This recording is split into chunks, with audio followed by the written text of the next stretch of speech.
ಈ ಮಕ್ಕಳಿಲ್ಲ, ಮದುವೆಯಾಗ 5 ವರ್ಷ ಆಯಿತು, ಮದುವೆಯಾಗ 10 ವರ್ಷ ಆಯಿತು, ಲವ್ ಮ್ಯಾರೇಜೋ ಇನ್ನೊಂದೋ ಮತ್ತೊಂದು ಆಗ್ಬಿಟ್ಟಿರ್ತಾರೆ. ಜಾತಕ ಸರಿಯಾಗಿ ನೋಡಿರೋದಿಲ್ಲ, ಅದರಿಂದ ಈ ಸಂತಾನದ ಪ್ರಾಬ್ಲಮ್ಸ್ ಇದೆ. ತುಂಬ ಚೆನ್ನಾಗೇ ಇದ್ದಾರೆ, ಆದರೆ ಮಕ್ಕಳಿಲ್ಲ ಅನ್ನೋದೊಂದು ಕೊರಗು. ವಿಶೇಷವಾಗಿ ಅಪ್ರಮೇಯ ನಿಂತಿದ್ದಾರೆ ಅಂದರೆ ಕೈ ಎತ್ತಿ ನೋಡಿದ ತಕ್ಷಣ ಮುಗಿಬೇಕು ಅನಿಸುತ್ತೆ. ಬಹಳ ಅದ್ಭುತವಾದ ಒಂದು ದೇವಸ್ಥಾನ. ಒಳಗಡೆ ಹೋಗ್ತಾ ಇದ್ದಂಗೆ ನಿಮಗೆ ಆ ವೈಬ್ರೇಷನ್ ಗೊತ್ತಾಗುತ್ತೆ.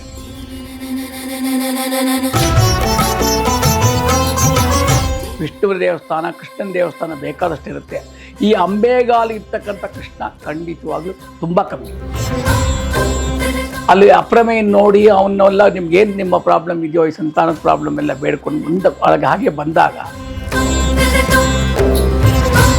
ಅಲ್ಲಿ ನೋಡ್ತಾ ಇದ್ದಂಗೆ ಅವ್ರ ಮನಸ್ಸಿಗೆ ಆಗಲೇ ತಕ್ಷಣ ಒಂದು ಮನಸ್ಸಿಗೆ ಬಂತು. ಆವಾಗಲೇ ಅದನ್ನು ಆ ಅಂಬೆಗಾಲಿನ ಕೃಷ್ಣನ ನೋಡಿದಾಗ ಪುರಂದರದಾಸರು ರಚನೆ ಮಾಡಿರ್ತಕ್ಕಂಥ ಜಾಗ ಅದು.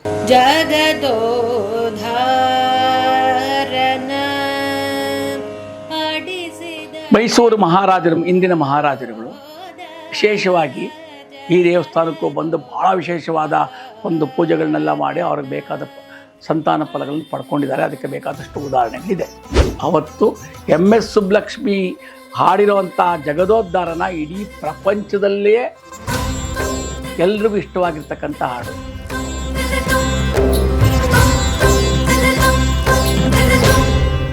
ನಮಸ್ಕಾರ. ಶುಭಶ್ರೀ ಜ್ಯೋತಿಷಾಲಯ ಮತ್ತು ಬಿ ಹ್ಯಾಪಿ ಗೋಲ್ಡ್ ವತಿಯಿಂದ ಎಲ್ಲರಿಗೂ ಈ ಕಾರ್ಯಕ್ರಮಕ್ಕೆ ಸ್ವಾಗತ. ನೋಡಿ, ವಿಶೇಷವಾಗಿ ಒಂದೊಂದೇ ಕ್ಷೇತ್ರಗಳ ಬಗ್ಗೆ ಕೊಟ್ಕೊಂಡ್ಬರ್ತಾ ಇದ್ದೀನಿ ನಾನು. ಕೆಲವರಿಗೆ ಭಾಳ ವಿಶೇಷವಾಗಿ ಎಲ್ಲ ಸಂಪ್ರದಾಯಬದ್ಧವಾಗಿ ಮದುವೆ ಆಗಿರುತ್ತೆ. ಮದುವೆ ಆದಮೇಲೆ ಎಷ್ಟೋ ವರ್ಷಗಳಾದ್ರೂ ಮಕ್ಕಳೇ ಆಗಿರೋದಿಲ್ಲ, ಸಂತಾನ ಭಾಗ್ಯ ಇಲ್ಲ. ಅದಕ್ಕೆ ಸಂತಾನ ಭಾಗ್ಯ ಇಲ್ಲ ಅಂದಾಗ ಭಾಳಷ್ಟು ಕೊರಗು ಬಿಡ್ತಾರೆ. ಎಷ್ಟೋ ಜನಕ್ಕೆ ಬಿಡಿ, ಬೇಕಾದಷ್ಟು ತುಂಬ ದೊಡ್ಡ ದೊಡ್ಡ ಶ್ರೀಮಂತಗಳಿಗೆ ಈಗ ಸಂತಾನ ಇರೋದಿಲ್ಲ. ಅವರು ಅದನ್ನು ದತ್ತು ತೆಗೆದುಕೊಳ್ತಾರೋ ಇನ್ನೊಂದೋ ಮತ್ತೊಂದೋ ಮಾಡ್ತಾರೆ. ಆದರೆ ನಮ್ಮಲ್ಲಿ ಎಲ್ಲಕ್ಕೂ ಪರಿಹಾರ ಇದ್ದೇ ಇದೆ. ನೋಡಿ, ವಿಶೇಷವಾಗಿ ಈ ಮಕ್ಕಳಿಲ್ಲ, ಮದುವೆಯಾಗ 5 ವರ್ಷ ಆಯಿತು, ಮದುವೆಯಾಗ 10 ವರ್ಷ ಆಯಿತು, ಮದುವೆಯಾಗ 8 ವರ್ಷ ಆಯಿತು, ನಾವು ಯಾವ ತಪ್ಪನ್ನೂ ಮಾಡಿಲ್ಲ, ಯಾವ ದೋಷವನ್ನೂ ಮಾಡಿಲ್ಲ ಅನ್ನೋರು ಮಕ್ಕಳಾಗಿಲ್ಲ. ಯಾಕೆ? ಮೊದಲಿಗೆ ಏನಾಗುತ್ತೆ ಅಂತ ಹೇಳಿದ್ರೆ, ಹೇಗೋ ಮದುವೆ ಆಗಿಬಿಟ್ಟಿರ್ತಾರೆ, ಏನೋ ಒಂದು ರೀತಿ ಲವ್ ಮ್ಯಾರೇಜೋ ಇನ್ನೊಂದೋ ಮತ್ತೊಂದು ಆಗಿಬಿಟ್ಟಿರ್ತಾರೆ. ಜಾತಕ ಸರಿಯಾಗಿ ನೋಡಿರೋದಿಲ್ಲ, ಜಾತಕ ಹೊಂದಾಣಿಕೆ ಬಂದಿರೋದಿಲ್ಲ. ಅದರಿಂದ ಈ ಸಂತಾನದ ಪ್ರಾಬ್ಲಮ್ಸ್ ಇದೆ. ಆಯಿತು, ನೋಡಿಲ್ಲ, ಮದುವೆ ಮಾಡ್ಕೊಂಬಿಟ್ಟಿದ್ದಾರೆ, ಬಟ್ ತುಂಬ ಚೆನ್ನಾಗೇ ಇದ್ದಾರೆ, ಆದರೆ ಮಕ್ಕಳಿಲ್ಲ ಅನ್ನೋದೊಂದು ಕೊರಗು. ಇವ್ರು ಎಲ್ಲಿ ಹೋಗಬೇಕು, ಯಾವ ದೇವಸ್ಥಾನಕ್ಕೆ ಹೋಗಬೇಕು? ಇದು ತುಂಬ ದೂರ ಹೋಗಬೇಕಾಗಿದ್ದೇನೂ ಇಲ್ಲ. ಇದು ಮೈಸೂರು ರಸ್ತೆಯ ಚನ್ನಪಟ್ಟಣ ತಾಲೂಕಿನಲ್ಲಿ, ಚನ್ನಪಟ್ಟಣದ ಹತ್ರನೇ ಅಪ್ರಮೇಯ ದೇವಸ್ಥಾನ ಅಂತ, ಮಳೂರು ಅಂತಾರೆ ಅದನ್ನು. ಅಪ್ರಮೇಯ ದೇವಸ್ಥಾನ.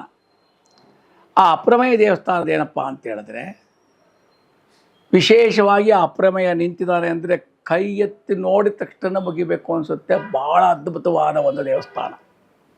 ಅದೆಲ್ಲ ಸುತ್ಕೊಂಡು ಬಂದಾಗ ನಿಮಗನ್ಸುತ್ತೆ ಮನಸ್ಸಿನಲ್ಲಿ ನಿಮ್ಮ ಮನಸ್ಸಿಗೆ ಬರಬೇಕು. ಯಾಕೆಂದ್ರೆ ನಾವು ಅದನ್ನು ಪಾಸಿಟಿವ್ ಆಗಿ ಸಕಾರಾತ್ಮಕವಾಗಿ ಯೋಚನೆ ಮಾಡೋಣ. ಒಳಗಡೆ ಹೋಗ್ತಾ ಇದ್ದಂಗೆ ನಿಮಗೆ ಆ ವೈಬ್ರೇಷನ್ ಗೊತ್ತಾಗುತ್ತೆ. ಅಲ್ಲಿ ಅಪ್ರಮೇಯ ನೋಡಿ ಅವನ್ನೆಲ್ಲ ನಿಮ್ಗೇನು ನಿಮ್ಮ ಪ್ರಾಬ್ಲಮ್ ಇದೆಯೋ, ಈ ಸಂತಾನದ ಪ್ರಾಬ್ಲಮ್ ಎಲ್ಲ ಬೇಡ್ಕೊಂಡು ಮುಂದೆ ಒಳಗೆ ಹಾಗೆ ಬಂದಾಗ ಭಾಳ ವಿಶೇಷವಾಗಿ ನೋಡಿ, ನಿಮಗೆ ವಿಷ್ಣುವಿನ ದೇವಸ್ಥಾನ, ಕೃಷ್ಣನ ದೇವಸ್ಥಾನ ಬೇಕಾದಷ್ಟು ಇರುತ್ತೆ. ಈ ಅಂಬೆಗಾಲು ಇರ್ತಕ್ಕಂಥ ಕೃಷ್ಣ ಖಂಡಿತವಾಗ್ಲೂ ತುಂಬ ಕಮ್ಮಿ. ಅಲ್ಲಿ ಭಾಳ ಮುದ್ದಾಗಿ ಕೈನಲ್ಲಿ ಬೆಣ್ಣೆ ಇಟ್ಕೊಂಡಿರ್ತಕ್ಕಂಥ ಒಂದು ಅಂಬೆಗಾಲಿನ ಕೃಷ್ಣ ಇದ್ದಾನೆ. ಭಾಳ ವಿಶೇಷ ಇದು. ನಿಮಗೆಲ್ಲ ನಿಮ್ಮ ಮನಸ್ಸಿಗೆ ಬಂದುಬಿಡುತ್ತೆ. ಆ ಅಪ್ರಮೇಯ ನೋಡಿದಾಗ ಆ ಮನಸ್ಸಿಗೊಂದು ಬರುತ್ತೆ. ಅಂಬೇಗಾಲ್ ಕೃಷ್ಣನಂತೂ ನೋಡಿದಾಗಲಂತೂ ಭಾಳ ಭಾಳ ಭಾಳ ಮನಸ್ಸಿಗೆ ಬಂದುಬಿಡುತ್ತೆ. ನಿಮ್ಮ ಮನಸ್ಸಿಗೆ ಬಿಡಿ.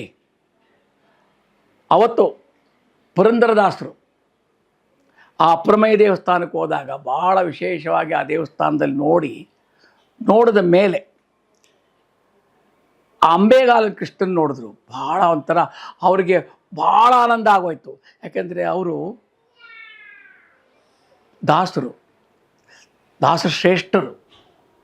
ಅಲ್ಲಿ ನೋಡ್ತಾ ಇದ್ದಂಗೆ ಅವ್ರ ಮನಸ್ಸಿಗೆ ಆಗಲೇ ತಕ್ಷಣ ಒಂದು ಮನಸ್ಸಿಗೆ ಬಂತು. ಆವಾಗಲೇ ಅದನ್ನು ಅವರು ಆಡಿಸಿದಳೆ ಯಶೋದೆ ಜಗದೋದ್ಧಾರನ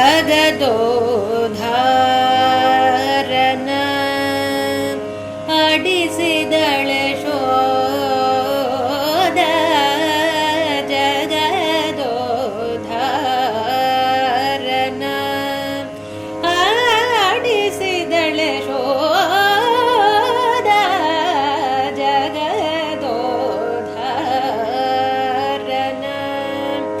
ಆಡಿಸಿದಳೆ ಯಶೋದ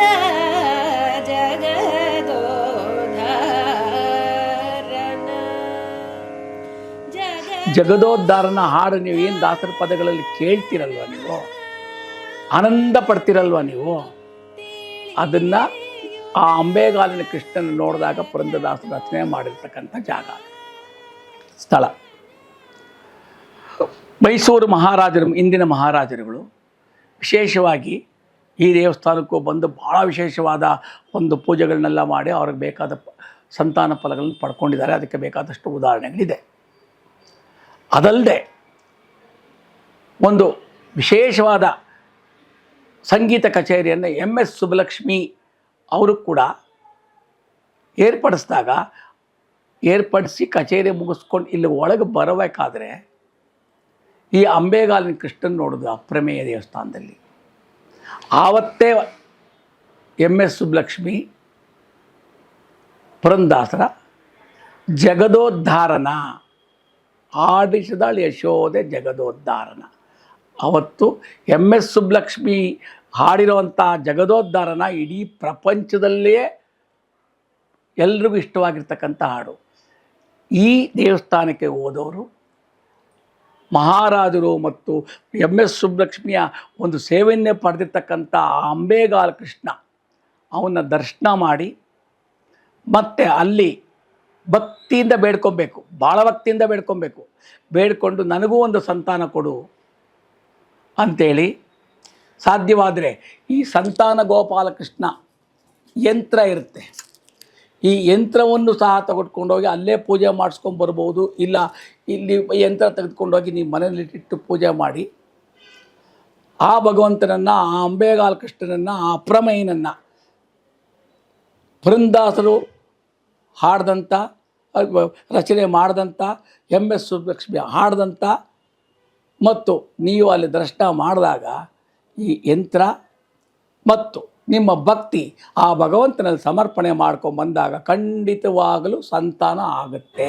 ಆಡಿಸಿದಳೆ ಯಶೋದ ಮಗುಗಳ ಮಾಣಿಕ್ಯನ ಆಡಿಸಿದಳೆ ಯಶೋದ ಜಗದೋದ್ಧಾರನ ಆಡಿಸಿದಳೆ ಯಶೋದ ಜಗದೋದ್ಧಾರನ